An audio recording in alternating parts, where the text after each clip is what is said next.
Olá, bem-vindo a mais um episódio do Momento Agro RC1 e hoje nós temos a honra de ter a presença em nossos estúdios do Eduardo Romão, ele que é presidente da Socicana, diretor tesoureiro da Orplana e também vice-presidente da Associação Mundial de Produtores de Beterraba e Cana-de-Açúcar. E hoje bate um papo com o presidente do grupo RC1, José Eduardo Mendes Camargo. Você confere agora a entrevista. Olá, tudo bem? Primeiramente gostaria de agradecer a presença de Eduardo Romão aqui no portal RC1, o Eduardo, presidente da Socicana, diretor tesoureiro da Orplana e vice-presidente da Associação Mundial dos Produtores de Cana e Beterraba. E queria agradecer então a sua presença para a gente iniciar aqui a nossa entrevista. Com certeza, uma honra, uma satisfação, José Eduardo. Muito agradecido pelo convite e a oportunidade. Estamos à disposição. Opa, obrigado. Olha, a gente gostaria de saber a sua visão do futuro da cana e etanol, açúcar aqui para a nossa região, para a região. Como que está vendo o futuro dessa cultura que já tem uma tradição na região, né? Qual a sua visão de perspectivas? Não, eu acho que você pautou muito bem, Zé Eduardo, porque nós temos aqui, de alguma maneira, um cluster de especializações em cana, né? E vem evoluindo ao longo do processo. Temos vantagens comparativas, a ambiência de produção aqui é primordial, é uma vantagem muito importante dentro do estado de São Paulo. Nós temos uma vantagem logística do nosso posicionamento e isso atraiu empresas que promovessem essa handicap que tem uma região como um todo. E nós, produtores, inseridos dentro desse contexto, temos que estar sempre acompanhando o que tem aqui de alinhamento, de eficiência de produção e tudo mais. Eu acho que nós ficamos muito contentes em cima do protagonismo que nós estamos hoje em cima da indústria sucroenergética, que hoje é a transição energética, isso se fala muito, né? Então o etanol deixa de ser uma commodity agrícola e passa a ser uma commodity energética. Hoje nós estamos falando de etanol 2G, biogás e biometano, todos feitos de resíduo da produção canavieira. Isso faz um ganho sustentável de primazia e a nossa região está nesse contexto. Bom, na sua opinião, além da tradicional cana-de-açúcar, quais as alternativas do agronegócio poderia, vamos dizer, desenvolver aqui também para enriquecer? De alguma maneira já está listado já ao longo do tempo, essa Jaú foi noutrora uma região, não digo Jaú como região, nós estamos falando 15 municípios, é uma regional agrícola, são 500 mil hectares, o estado de São Paulo é dividido em 40 regionais agrícolas, eu acho isso que é interessante pautar. Jaú, de alguma maneira, só empresta o nome, todas as cidades são muito importantes. Então, quando a gente vai falar de outra atividade, outra cadeia produtiva que está inserido dentro da nossa regional agrícola, tem que citar as outras cidades envolvidas que são primordiais, né?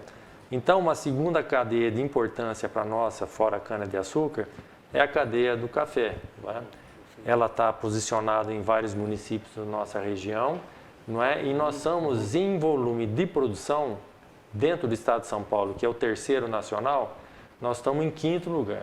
Em volume de produção, a Regional Agrícola Jaú, que empresta o nome.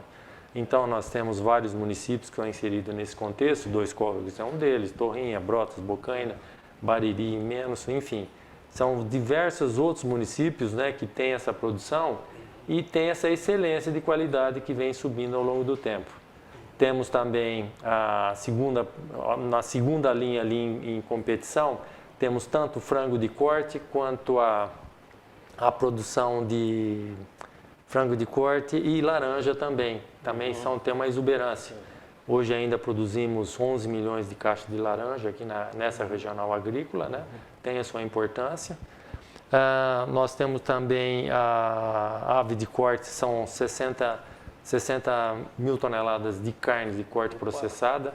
Nós estamos aí dentre as 10 mais importantes do estado, né? Então, se pegar Itapuí, Bariri, Boracéia, tem a sua importância regional. E quanto isso implica em ao longo da cadeia produtiva, quanto os outros entes, que depois, se houver um espaço, até comenta um pouquinho da cadeia do frango, que é muito interessante o tanto que agrega à sociedade, né? E distribui na sua capilaridade. Então temos o projeto seu de macadâmia, né? Que é uma exuberância, um destaque nacional e internacional. Então isso também acaba trazendo outros olhares para toda essa vantagem comparativa e competitiva que a nossa regional tem no coração de São Paulo. Bom, então, quer dizer, em termos de abastecimento, de adubos defensivos, essa coisa toda, como que está o seu olhar em relação a uma vez que no ano passado foi um ano em função da guerra toda, nós sofremos um bocado, como que está o seu olhar nesse aspecto? Nós temos aqui uma vantagem que os principais cooperativas nacionais e paulistas estão aqui na nossa região. E para falar a dimensão da sua importância, as filiais das cooperativas que cá estão com certeza em destaque da sua rede como um todo. Então, essa capilaridade que todas essas cooperativas têm, não é? E o quanto que ela facilita isso na oferta dos insumos e defensivos, isso é primordial. Tranquilamente, só na nossa região aqui, as cooperativas, elas devem estar faturando ali 400, 500 milhões de reais. Isso via cooperativa. Depois tem outros canais de comercialização que também tem a presença, mas isso é muito importante, não é? Então, essa importância. Se você cita a guerra, passamos a divergência que houve em relação de preço e logística de fertilizantes, que foi um desafio danado. Não é? E hoje, dentro desse desafio danado, nós temos os bioinsumos, né? É uma maneira, os bioinsumos, de uma maneira direta. E depois você fazer, através de bactérias, fungos e micro-organismos, você fazer uma fixação do nitrogênio, mesmo a cana em gramínea. Então tem um destaque em tecnologia brasileira que está se estabelecendo. E a nossa região não se furtou a isso. Então está estabelecido, estamos tendo no campo de experimento, está sendo desenvolvida essa nova tecnologia para você, de alguma maneira indireta, poder comportar esse desafio que foi a entrega de fertilizantes. E de insumos e defensivos agrícolas também, né, José? Porque nós temos hoje o controle biológico de pragas e doenças, está muito bem estabelecido, muita tecnologia implantada e está de larga escala hoje. E se a gente pensar em sustentabilidade,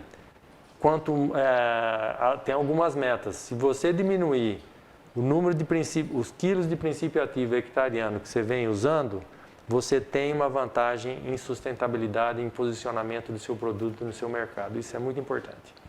Olha, a gente vê que os setores, em alguns, vieram ganhando 2 até 3% de produtividade ao ano. Você vê ainda a perspectiva de alguns setores, talvez o canaveiro, que é o seu maior foco, de continuar ganhando produtividade, e se for, tem algum exemplo de tecnologia que possa ser utilizada, que está sendo essas novas tecnologias em prol da modernização do nosso agro? Se a gente pensar só na nossa região, o cana como um todo, né, cana-de-açúcar como um todo, sempre tem aquela comparação nós com os grãos, né? O tanto de tecnologia implantada numa semente de soja ou de milho ou de algodão, né, é um volume de tecnologia implantada pela área explorada ao longo do globo. Né? Então a área de cana-de-açúcar é muito menor em relação a grãos. Então a gente tem esse volume alocado para pesquisa e desenvolvimento. Mas a cana-de-açúcar, em genética, ela tem entregado menos em desenvolvimento. Por outro lado, nós temos hoje a edição genômica, que você consegue pegar dentro das espécies, dentro das variedades de cana, os genes e o posicionamento dentro do DNA, da hélice do DNA. Então, esse reposicionamento, você consegue trazer algumas vantagens que a cana-de-açúcar pode estar imprimindo como um todo. Isso é um ponto.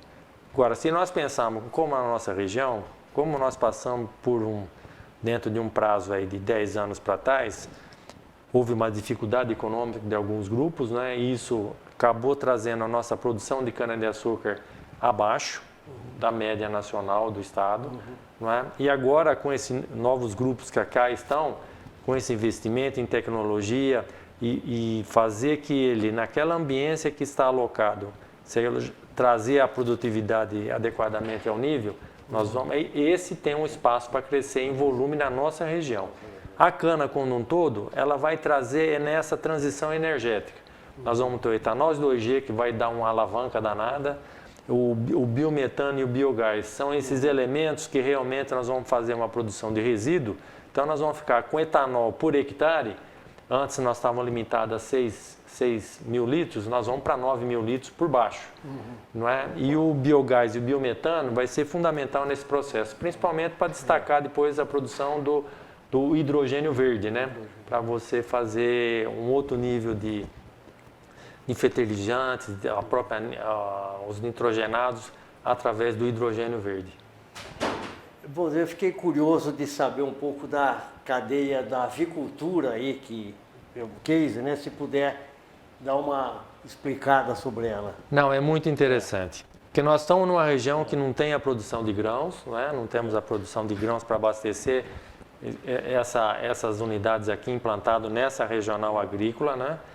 Então, mas ela tem uma virtuosidade e o muito interessante, Zé Eduardo, é a capilaridade desse processo na sociedade.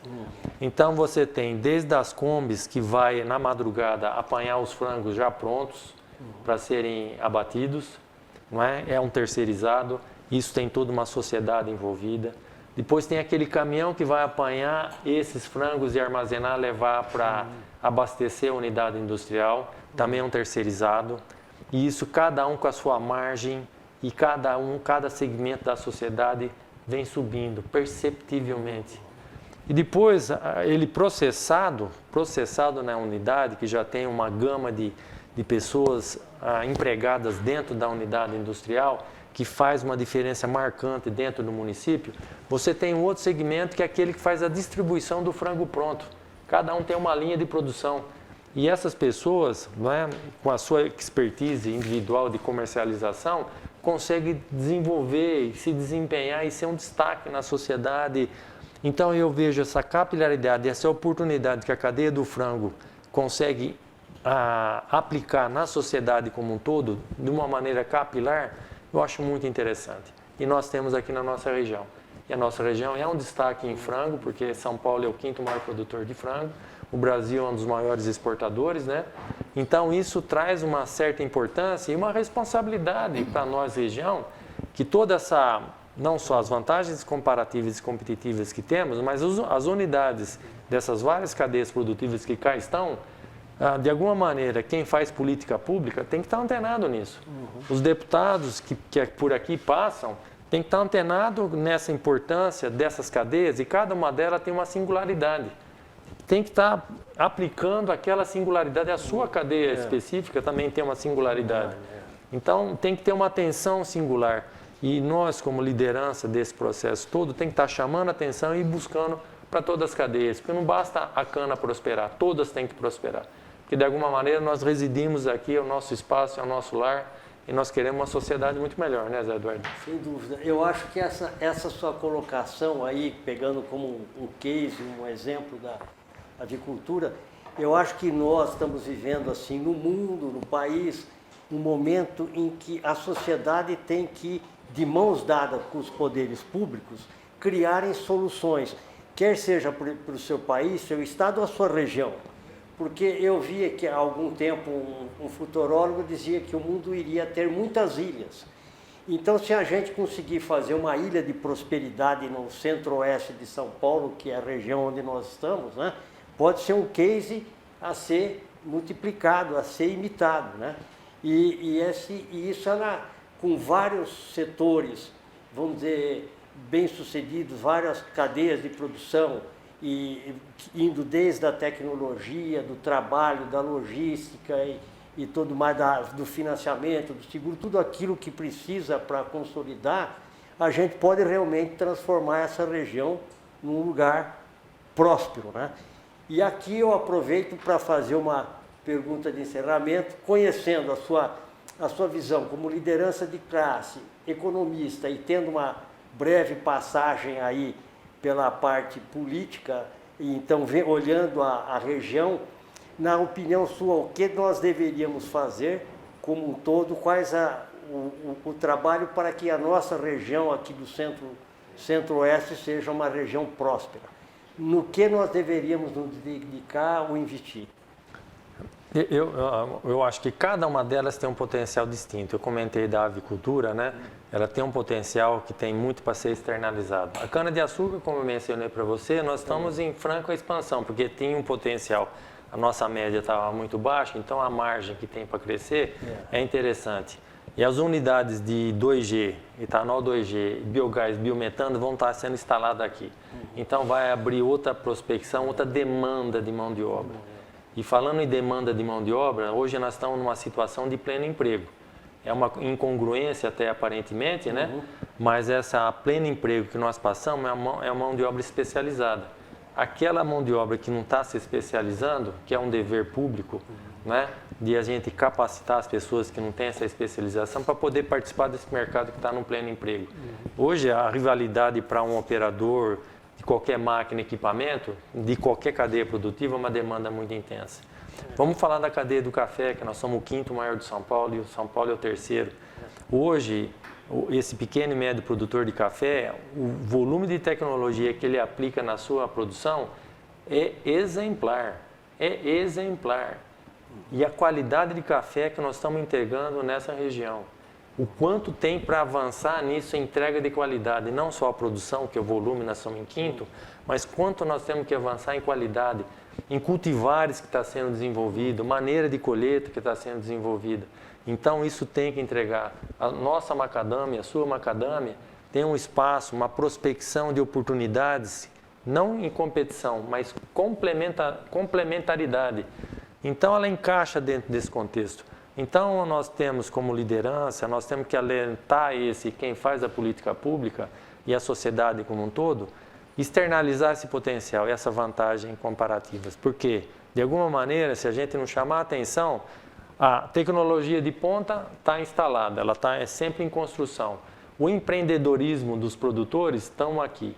A sociedade como um todo precisa querer que toda essa gama de eficiência chegue no ponto, não é? São 14 municípios, 14 prefeitos, são mais de centena de vereadores. Imaginou a força política que teria se a gente somar nesses 15 municípios, são quase 500 mil habitantes. Então a gente tem uma importância que essa conexão sociedade, rural, como um todo, eu acho que tem muito a ganhar e oferecer. É isso aí. Bom, eu queria agradecer a presença do Eduardo Romão entre nós.